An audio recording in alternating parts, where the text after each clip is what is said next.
Hi friends, ఎలా ఉన్నారు అందరూ? ఐ హోప్ మీరందరూ బాగున్నారు అని అనుకుంటున్నాను. ఈ వీడియోలో తోటకూర కర్రీ ఎలా చేయాలో చెప్తాను. ఫస్టు ఆకుకూరల్ని కుక్ చేయడం కన్నా కూడా వాష్ చేయడం కొంచెం కష్టం. ఎందుకంటే ఆకుకూరలో ఎక్కువగా ఇసుక తగులుతా ఉంటది. ఇంకా గోంగూర అయితే చెప్పే పనే లేదు. ఆకుకూరని క్లీన్ చేయడం కోసం బకెట్లో వాటర్ పోసి ఈ ఆకుకూరను కూడా వాటర్లో వేసేయాలి. బాగా గాలించాలి. అప్పుడే ఇసుక మొత్తం కిందకి వెళ్ళి ఆకుకూర పైనే ఉంటుంది. మనం గాలించేసిన ఆకుకూరని ఒక గిన్నెలోకి తీసుకోవాలి. ఇప్పుడు మనం తోటకూర కర్రీ కాబట్టి చేస్తుంది. ఈ తోటకూరని ఒక గిన్నెలోకి తీసుకొని మంచినీళ్ళు పోసి స్టవ్ మీద పెట్టాలి. కొన్ని పచ్చెనగపప్పు కూడా యాడ్ చేసుకుంటే కర్రీకి మంచి టేస్ట్ వస్తుంది. అయితే పచ్చెనగపప్పుని నానబెట్టుకుంటే ఫాస్ట్గా కుక్ అవుతాయి. కాబట్టి కొంచెం ముందలగానే పచ్చెనగపప్పుని నానబెట్టుకోండి.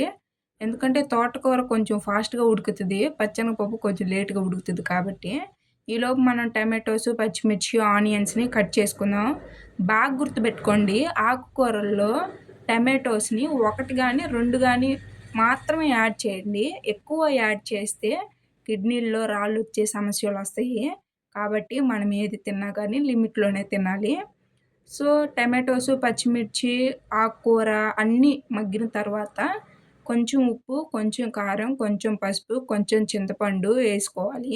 ఏ కర్రీ అయినా చివరికి ఫ్రై అయినా సరే కారం వేసిన తర్వాత ఒక 2-3 మినిట్స్ మగ్గనివ్వండి. అప్పుడు కర్రీ పచ్చి వాసన రాకుండా ఉంటుంది, కారం స్మెల్ రాకుండా ఉంటుంది. సో చింతపండు వేసిన తర్వాత 5 మినిట్స్ మగ్గిన తర్వాత మన తోటకూరని అయితే దించుకోవాలి. దించుకొని పప్పు గుత్తితో ఎనుపుకోవాలి. నా దగ్గర పప్పు గుత్తి లేదు కాబట్టి స్మాషర్ తోటి స్మాష్ చేసుకుంటున్నాను. మీ దగ్గర పప్పు గుత్తి ఉంటే పప్పు గుత్తితోటి ఎనుపుకోవచ్చు, నో ప్రాబ్లం. మీలో ఎంతమందికి ఆకుకూరలు అంటే ఇష్టం లేదో కామెంట్ చేయండి. చిన్నప్పుడైతే నేను కూడా ఆకుకూరలు అసలు తినేదాన్ని కాదు. కానీ డెలివరీ అయిన తర్వాత వాటి ఇంపార్టెన్స్ ఏంటో నాకు తెలిసింది.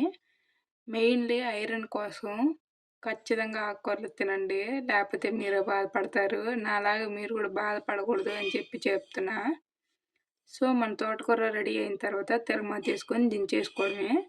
అయితే ఈ తోటకూర ఎక్స్పెషల్గా చపాతీలోకి అయితే ఎక్సలెంట్గా ఉంటుంది. ట్రై చేయండి, కామెంట్ చేయండి.